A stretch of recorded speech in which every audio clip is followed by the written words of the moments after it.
Hey, good morning, everybody. It's Wednesday, September 11th. This is your morning setups. So, first of all, this is a pretty somber day here in the United States. For those of you who live in the States with me, um, I know I've been affected by September 11th. I lost friends and people I knew, and I know just about everybody can say that. So, kind of a day of reflection, quiet.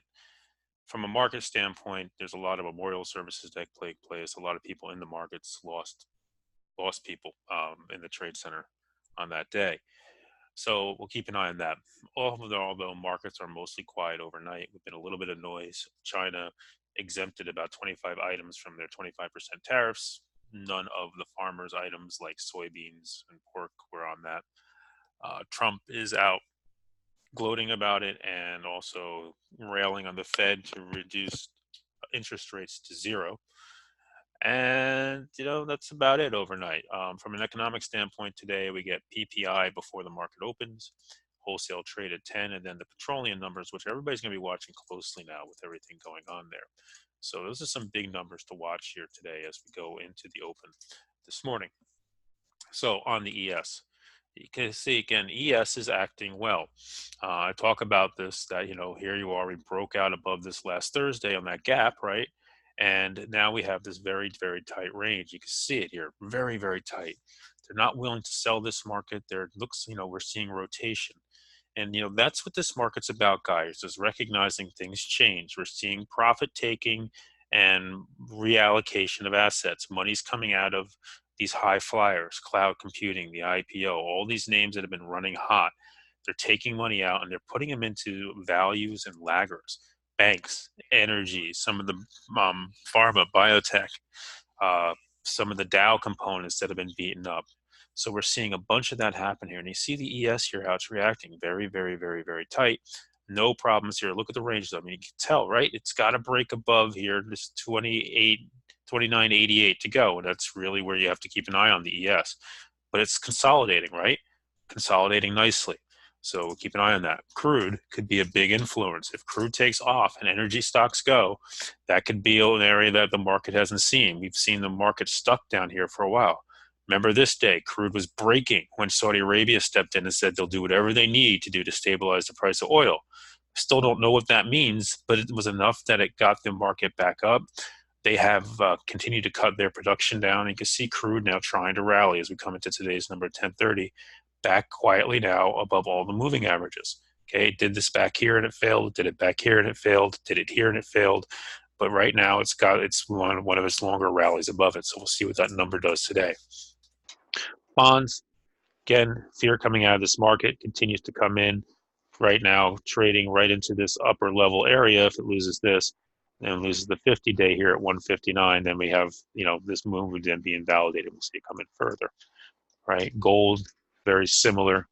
We have Draghi tomorrow morning on the ECB, so we'll be watching that. But gold hanging in here by the skin of its teeth.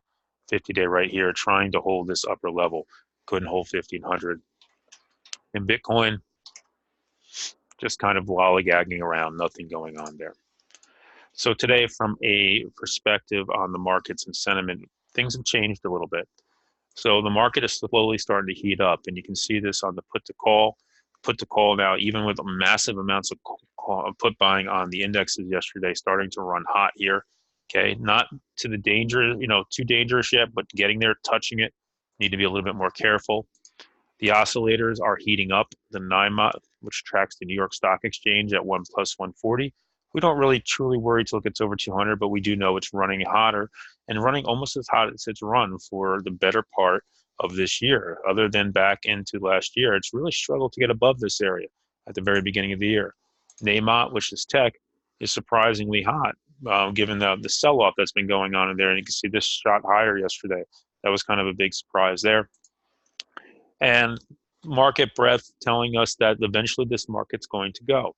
And why? Because markets tend to follow breadth. And you can see here the last couple of days, breadth continues to trend up while the markets continue to go sideways. So, we're looking for a break, and I'm still believe we get a new all-time high ahead of the Fed next week. Maybe tomorrow after Draghi. We'll see how that plays out. So for today, as you come into here in the SPY, we're currently sitting at just above 298. And, we're really kind of in this mode right now. The market has to take this area out. You know, it has to take out this 298.75 area, or pick your number in here to get going, 299 to get going and take off. Yesterday, you had a little bit of a wider range candle. It didn't even hit the 8-day. The 8-day will come up and touch that, but got close enough and, you know, shook out a bunch of longs yesterday in this market. Again, volume has been very low this week, right? Yesterday was the biggest volume, only 57 million shares. Got into a very low volume environment again once we're going forward. But the markets overall look good. The SPY looks good. The QQQs, and you'll notice the QQQs have been lagging a little weaker. They went through the 8-day before we rallied yesterday. It's the IWM that's been strong. You know, look at this move up. Yesterday broke out. Now can it get going? Its next target would be 158 if it wants to really try to get going. Trying to wake up, showing some strength here. Also the Dow. The Dow has been, you know, kind of grinding its way higher. And lastly, just want to touch base with you guys on the VIX. You can see the VIX here. The fear has come out of it. Looks like it wants to break down. Can't get above and hold 16 anymore. This is kind of what we've been waiting for, showing us that things are okay here in this world. So that brings us to today. And I know about you guys, it's been a rough week for me. I've been chopped up a little bit, and I feel like I'm just a little out of sorts here with this market, and just it requires more patience. So that said, today there's some things that are on my radar here, and I want to keep an eye on. So AMD, I want to bring it up because they bought a ton of options on it late yesterday afternoon. AMD, what did they buy? Well, they bought a bunch of weekly options.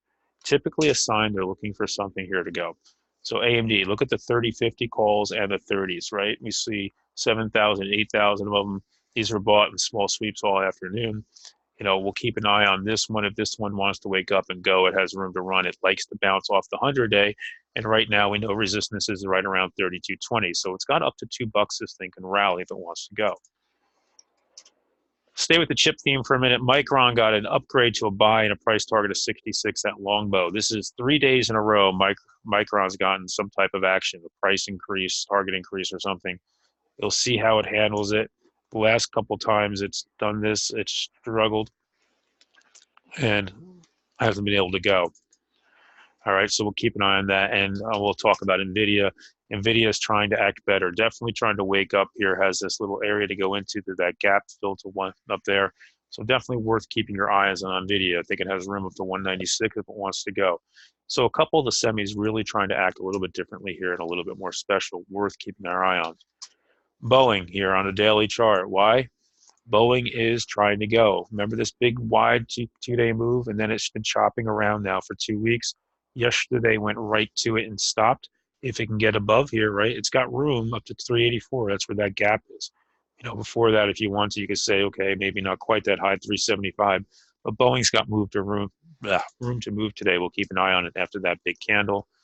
Also want to keep an eye on Tesla here. Tesla is trying to wake up again. We'll see. It's very tight. The Bollinger Bands are tight. It's above all the moving averages except for the 200-day. You know, this one would be on alert. If it wants to go, it's got that gap up here to get into. So at 246, it pumps into that gap, and you could get a quick run all the way up to 258 if it wants to go. So we'll keep an eye on Tesla today as well. What else out there today, guys? Costco, we want to come back here. Costco got a downgrade this morning. Okay, downgrade to market perform. Coming in on that, run a long way. Okay, so be careful with those names. ATVI, bunch of upgrades last week, acting well right at that breakout point yet again. We'll see what it wants to do. It's acting very, very strong here, very well. Keep an eye on ATVI. It continues to look well, good. And Restoration Hardware is another one that continues to try to go. I had earnings yesterday, bunch of upgrades this morning. Didn't hold it real well. We'll see how this plays out. What else? Oh, OSTK. You know, it's a little extended here now at this point. We'll see, but it popped all the way almost to just shy of 23. This name waking back up. You know, if it can pop up into this 25 range, may go sideways and then try to take that next step. You know, this name has been beaten up. Again, kind of fits that value name coming in. Earnings were much better than expected, and frankly didn't get the credit it deserved on that day. And we'll see. I think this room does have room eventually up into this 28.95 area. Would be my next area of resistance on it if it wants to go. Bottom line, see how the markets have. I do not have shorts on the brain here, guys. I think this market's acting well. I think it wants to go ahead of the Fed next week. It's just waiting for that catalyst or for everything to get repositioned.